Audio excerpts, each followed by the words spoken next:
সহজপাঠ প্রথম ভাগ, এটি হচ্ছে দ্বিতীয় ভাগ, এটি তৃতীয় ভাগ, এটি চতুর্থ ভাগ। প্রথম ভাগ এবং দ্বিতীয় ভাগ এই দুটির সঙ্গে কিন্তু কম বেশি আমরা প্রায় প্রত্যেকেই পরিচিত। তার কারণ হচ্ছে এই, পশ্চিমবঙ্গ সরকারি প্রাথমিক বিদ্যালয়ে প্রথম শ্রেণীতে প্রথম ভাগ এবং দ্বিতীয় শ্রেণীতে দ্বিতীয় ভাগ অবশ্য পাঠ্য। রবীন্দ্রনাথ ঠাকুরের রচনাগুণে এবং নন্দলাল বসুর অলঙ্করণ গুণে আমাদের বাল্য সুখস্মৃতির কিছুটা অংশ জুড়ে রয়েছে কিন্তু এই প্রথম ভাগ এবং দ্বিতীয় ভাগ। সেই তুলনায় বলতে পারি এই তৃতীয় ভাগ এবং চতুর্থ ভাগ অনেকটা আমাদের কাছে অপরিচিত।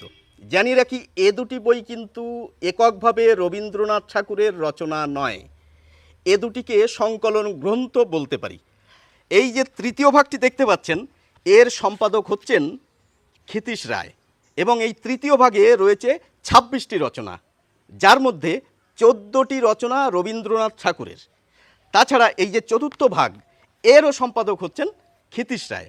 এর অন্তর্ভুক্ত রয়েছে ৩১টি রচনা, যার মধ্যে ১৫টি রচনা কিন্তু রবীন্দ্রনাথ ঠাকুরের লেখা। এবার একটি কথা জানিয়ে রাখি, এই যে দুটি বই আমার হাতে দেখছেন, এ কিন্তু বিশ্বভারতী প্রকাশনীর। আগে শুধুমাত্র বিশ্বভারতী প্রকাশনী থেকেই বইগুলি পাওয়া যেত, এখন বিভিন্ন প্রকাশনী এই বইগুলি বের করছে, সুতরাং আমাদের সংগ্রহ করতে কোনো অসুবিধা হওয়ার কথা নয়।